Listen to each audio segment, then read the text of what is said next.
روشن کرنے کے لیے, دنیا کے ساتھ مقابلہ کرنے کے لیے دنیا کے جو جدید پروفیشنز ہیں ان کا انتخاب کریں گے, جبکہ جن بچوں نے نہیں پڑھا یا والدین نہیں پڑھا سکے ان کے پاس پروفیشن کو چوز کرنے کی چوائس نہ ہونے کے برابر ہے, یا وہ ہے جو کہ بالکل عام ہے اور اس کی ایک لمٹ ہے, وہ اس لمٹ سے وہ آگے نہیں جا سکتا.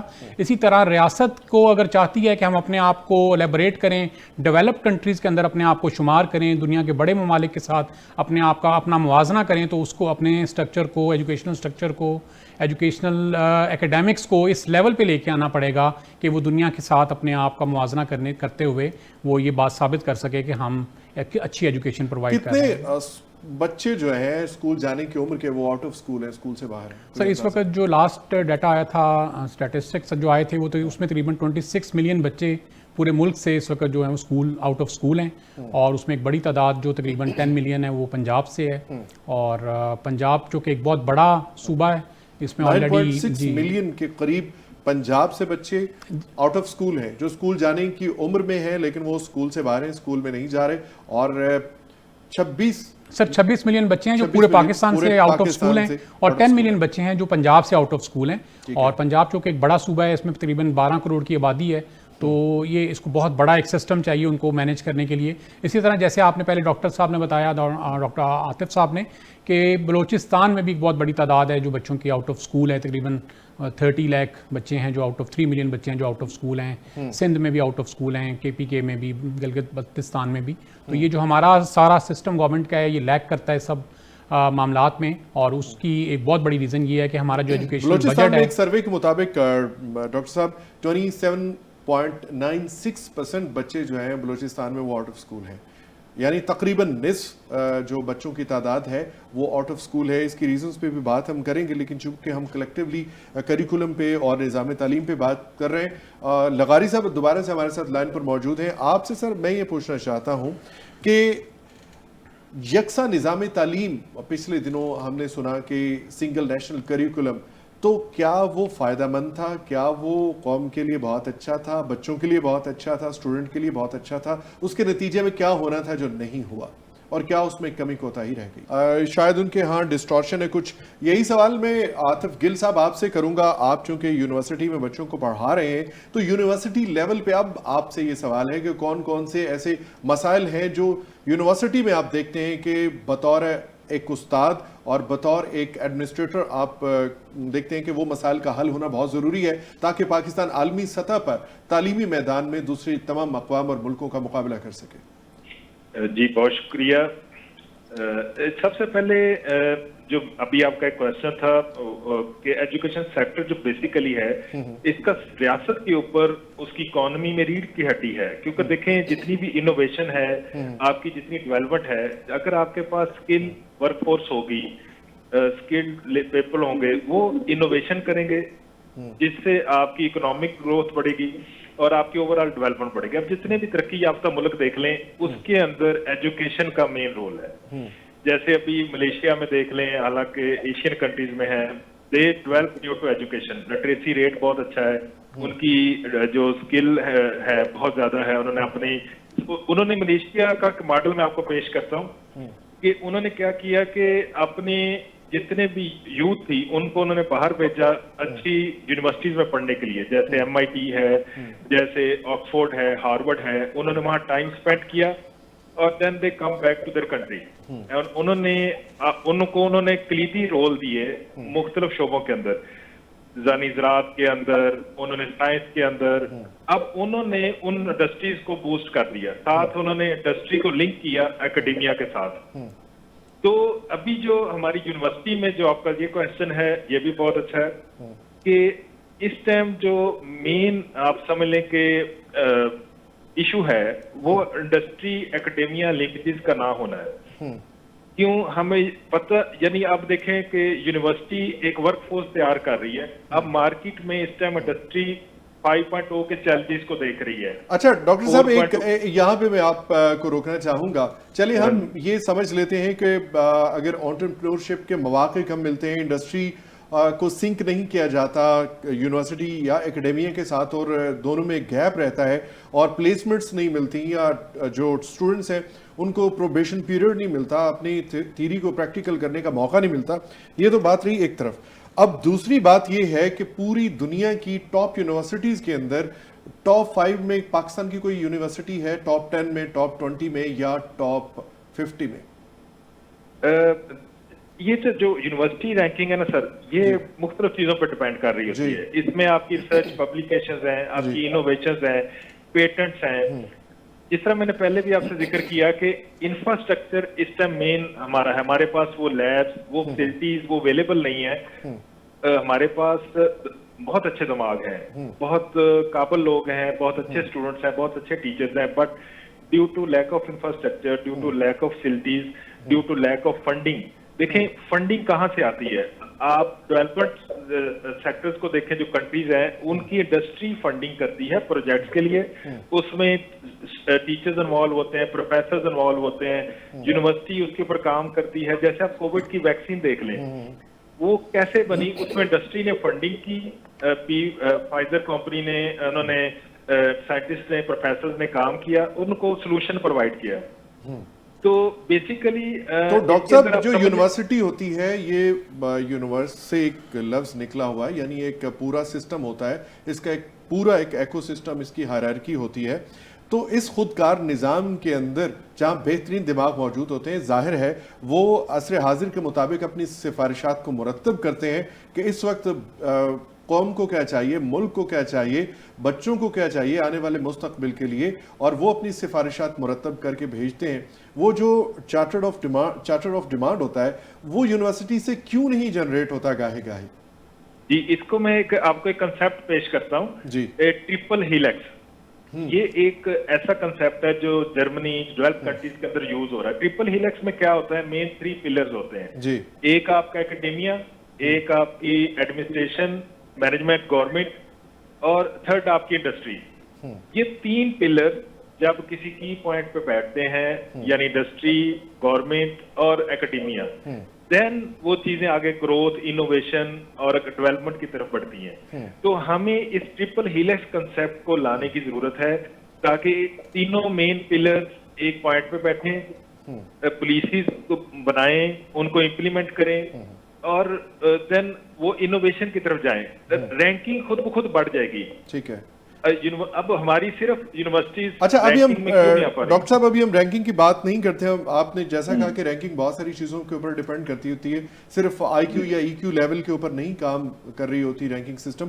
تو چلے ہم اس کو کنسیڈر کر لیتے ہیں کہ ہمارے پاس بہترین دماغ موجود ہیں، بہترین پڑھانے والے اور سکھانے والے موجود ہیں. یہی سوال ڈاکٹر صاحب آپ کی طرف سے، رضا الرحمان صاحب آپ کی طرف، کہ جو یونیورسٹی ہے، جو پورا ایک الگ سسٹم ہوتا ہے جس میں وہاں سے سفارشات مرتب کر کے کیوں نہیں بھیجی جاتی، یا اس کو کیوں نہیں اس کا اظہار کیوں نہیں کیا جاتا، یہ بتایا کیوں نہیں جاتا؟ سر سوم صاحب بہت شکریہ، اور بڑا امپورٹنٹ کوشچن ہے، اور میرا حال ہے پہلی دفعہ اسکرین پہ آ رہا ہے. اس میں ایکچولی جو سر نے جیسے بتایا، گل صاحب نے بتایا کہ اس میں آپ کے ساتھ اکیڈیمیا، گورنمنٹ اور آپ کا جو تھرڈ جو انہوں نے سیکٹر بتایا، یہ تینوں مل کے کام کرتے ہیں. انڈسٹری، گورنمنٹ اور اکیڈیمیا. جی، اچھا جی. اب جو بیسیکلی اکیڈیمیا ہمیشہ جو اپنا پرپوزل پیش کرتی ہے وہ تھرو ایسوسیشن کرتی ہے. ٹھیک ہے. اسی طرح پاکستان میں بھی ایک ایسوسیشن بنی ہوئی ہے جو یونیورسٹیز کو ریپرزینٹ کرتی ہے. لیکن میں نے ہمیشہ یہ دیکھا کہ وہ اپنی ذاتی مفادات کے علاوہ وہ کبھی بھی بچوں کے مفاد کے لیے بات نہیں کر پاتی ہے.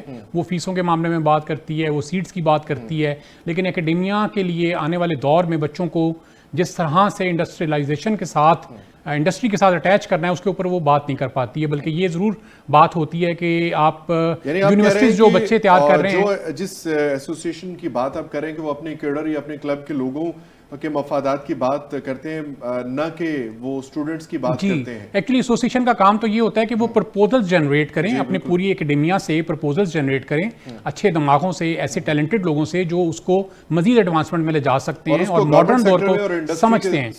بالکل، اور اس کو پھر پیش کریں. اور جیسے کہ بہت سارے اداروں میں ہوتا ہے، اگر آپ یہ دیکھیں لاہور چیمبر باقاعدگی سے ہر سال پرپوزلز لیتا ہے. اسی طرح یہاں پہ میں آپ کو روکنا چاہوں گا، اس میں تھوڑی سی ایڈیشن ہے. ڈاکٹر عاطف گل صاحب آپ بھی ہمارے ساتھ موجود ہیں. یہاں پر ہمارے پاس بہت سارے ڈگری ہولڈرز موجود ہیں، بہت سارے بیچز جو ہیں وہ پاس آؤٹ ہو کے نکلتے ہیں ہر سال یونیورسٹی سے. لیکن اگر آپ کسی بھی انڈسٹریلسٹ سے بات کر کے دیکھ لیں، کسی بزنس مین سے بات کر کے دیکھ لیں، تو وہ کہیں گے کہ ہمیں کام کا ایک بندہ بھی نہیں ملتا. اس کی کیا وجہ ہے؟ سر بیسیکلی جب آپ ایکچولی ہماری اکیڈیمیا اور انڈسٹری آپس میں الائن نہیں ہے.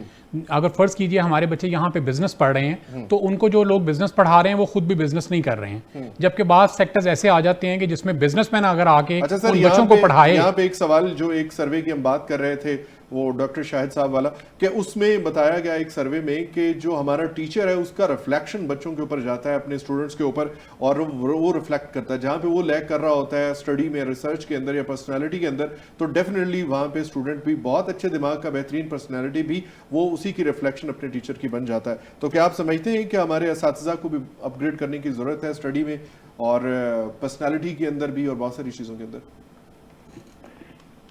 جی اس پہ میں جواب دینا چاہوں گا. جی پلیز. ہاں جی, دیکھیں ایچ ای سی اس میں کافی رول پلے کر رہا ہے, بہت ساری ٹریننگز ہو رہی ہیں. ابھی بھی ایچ ای سی نے فیکلٹی ڈیولپمنٹ میں بہت ساری یونیورسٹیز اسپیشلی جو جیسے ساہیوال ہے, جیسے ملتان ہے, جیسے اکاڑا ہے, ان جیسے سٹیز کے اندر انہوں نے ورکشاپس کرائی ہیں فیکلٹی ڈیولپمنٹ کے لیے, ان کو اپ گریڈ کیا ہے لیٹسٹ چیزوں سے. دیکھیں ایشو اس ٹائم یہ نہیں ہے, فیکلٹی ڈیولپمنٹ ہے, اچھے دماغ ہیں, فورن کوالیفائڈ پیپل ہیں, ان کی پرسنالٹیز گروم اپ ہیں. دیکھیں ہمارے پاس جو مین چیز ہے ایک انفراسٹرکچر کا نہ ہونا, فنڈنگ کا اویلیبل نہ ہونا. یہ جب تک دیکھیں ایک ٹیچر کو اپنی اس کو کچن سے آپ سمجھ لیں اس کا دماغ نہیں نکلے گا تو وہ بچوں کی کیا ڈیولپمنٹ کر پائے گا. چلے ڈاکٹر عاطف گل صاحب, یہاں پہ ایک اور بہت بڑا سوال ہے.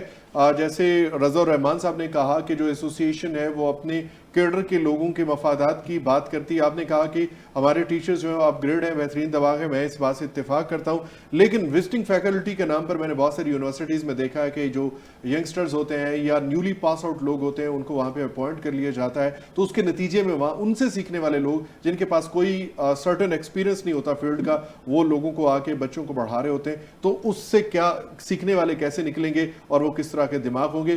لغاری صاحب ہمارے ساتھ لائن پر موجود ہیں, میں دوبارہ ان سے بات کرنے کی کوشش کرتا ہوں. جی اسماعیل لغاری صاحب, آپ سے یہ سوال ہے.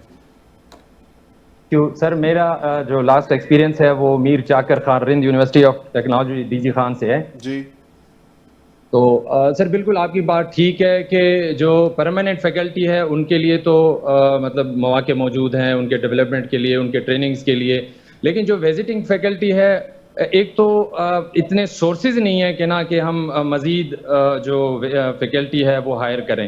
تو اس کے لیے جو وزٹنگ فیکلٹی آتی ہے کوشش یہ رہتا ہے کہ وہ ان کو سلیکٹ کیا جاتا ہے جن کے پاس آلریڈی ایکسپیرینس ہے.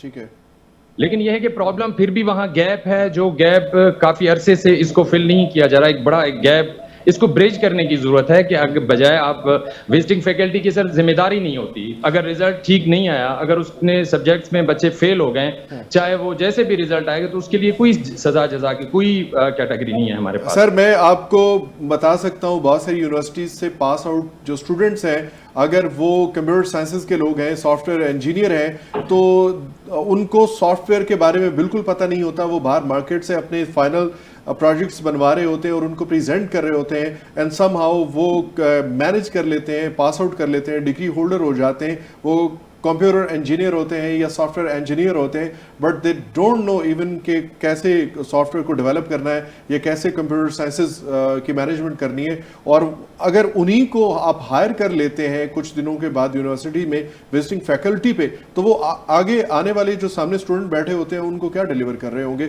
جبکہ ان کی کیپیسٹی بلڈنگ کے لیے کوئی مینجمنٹ نہیں ہوتی, کوئی سسٹم بھی نہیں ہوتا. دیکھیں بات یہ ہے سر کہ اگر آپ ایک یونیورسٹی سے بچے پڑھا رہے ہیں, وہاں پہ گریجویٹ ہو جاتے ہیں اور وہ گریجویٹ نکل آتے ہیں, آپ کے پاس جو نظام تعلیم ہے, اگر آپ ان بچوں کو, اگر آپ ان گریجویٹس کو اپنے نظام تعلیم یا اپنے ساتھ نہیں ملاتے, تو یہ سمجھے کہ آپ اگر لاسٹ ہیں, تو اگر آپ ہی نہیں رکھ رہے ہیں ان بچوں کو, تو وہ پھر یونیورسٹی کا کیا فائدہ. وہ تو بچے یہی کہیں گے کہ سر ہمارے جہاں سے ہم نے گریجویٹ کی ہے, کم سے کم ہمیں وہاں بھی تو جو ہے نا وہ موقع دے دیا جائے.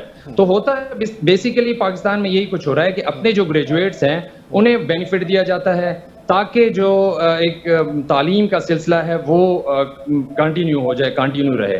تو اب ڈی جی خان کا ایک گریجویٹ ہے, اگر وہ بچہ لاہور میں اپلائی کرے گا, لمز میں کرے گا یا فاسٹ میں یا کہیں بھی یونیورسٹی آف لاہور میں, تو ایگزیکٹلی یہ بات ڈیفینیٹلی سب کو پتا ہے کہ وہ اس کو سلیکٹ نہیں کریں گے کیونکہ وہ اس کو بیکورڈ ایک ایریا سے اور ایک بیکورڈ یونیورسٹی سے اسے کاؤنٹ کیا جاتا ہے کہ اس بچے کے پاس کوئی ایکسپیرینس نہیں ہے, اس نے ایک اچھے لیبز میں کام نہیں کیا, اس کی ریسرچ ٹھیک نہیں ہے.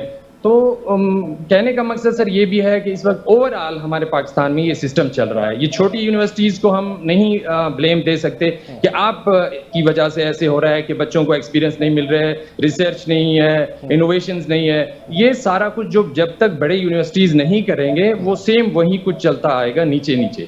یہ بالکل صحیح کہا لغاری صاحب, یہ اسٹوڈنٹس کے اوپر بالکل بلیم نہیں ہے, یہ اس سسٹم سے سوال ہے جو یونیورسٹیز میں اس وقت چل رہا ہے. اور اس وقت عصر حاضر میں چونکہ آپ لوگ ذمہ دار ہیں, آپ لوگ اساتذہ بھی ہیں, آپ لوگ ایڈمنسٹریشن میں بھی ہیں, تو آپ لوگوں سے ہی یہ سوال کیے جا رہے ہیں. اچھا رضا الرحمان صاحب, اوسطن پنجاب کی بات کر لیتے ہیں سر, کتنے بچے میٹرک پاس کر رہے ہیں؟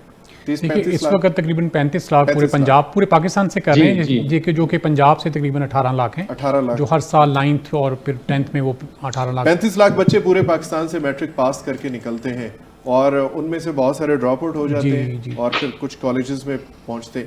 آج کل چونکہ بچوں نے میٹرک پاس کی ہے اور ہمارے پاس ویرائٹی بہت زیادہ سبجیکٹ کی چوائس میں نہیں ہے, تو ان کے اوپر بہت زیادہ سٹریس ہوتا ہے کریئر کے حوالے سے. ان کا اپنا کوئی ڈیسیژن بھی نہیں ہوتا اور ان کی کوئی اسیسمنٹ بھی نہیں, پرسنالٹی اسیسمنٹ بھی نہیں کی جاتی کسی موقع کے اوپر کہ ان کے لیے کون سی فیلڈ, کون سا شعبہ بہتر ہوتا ہے, بلکہ والدین یا پھر اساتذہ کی طرف سے ان کو مشورہ دیا جاتا ہے. اور وہ اسٹریسفل ہوتے ہیں کہ اور انسرٹن کنڈیشن میں ہوتے ہیں کہ اگر ان کا ایڈمیشن میڈیکل میں یا انجینئرنگ میں نہ ہوا تو اس کے بعد ان کے پاس کیا ہے. پلیز اس پہ روشنی ڈالیے گا کہ یہاں جو ایک سٹریسفل کنڈیشن میں ہوتا ہے. رضا الرحمان صاحب سے ہی ہم پوچھ رہے ہیں تو پلیز, جی سومر صاحب, اس کے بعد لغاری صاحب آپ کی طرف بھی آئیں گے اور ڈاکٹر عاطف گل صاحب آپ کی طرف بھی آئیں گے. جی سومر صاحب دیکھیے, اس میں ہم پنجاب میں تقریباً 18 لاکھ بچہ جب میٹریکولیشن کا ایگزام دیتا ہے تو وہ بیسیکلی 2 اسٹریم لائنز پڑھ کے آتا ہے, سائنس یا آرٹس. ٹھیک ہے. اور بچے کو چونکہ شروع سے والدین بھی گھر میں گرومنگ یہی کرتے ہیں کہ آپ نے یہ میڈیکل میں جانا ہے, آپ نے انجینئرنگ میں جانا ہے, آپ نے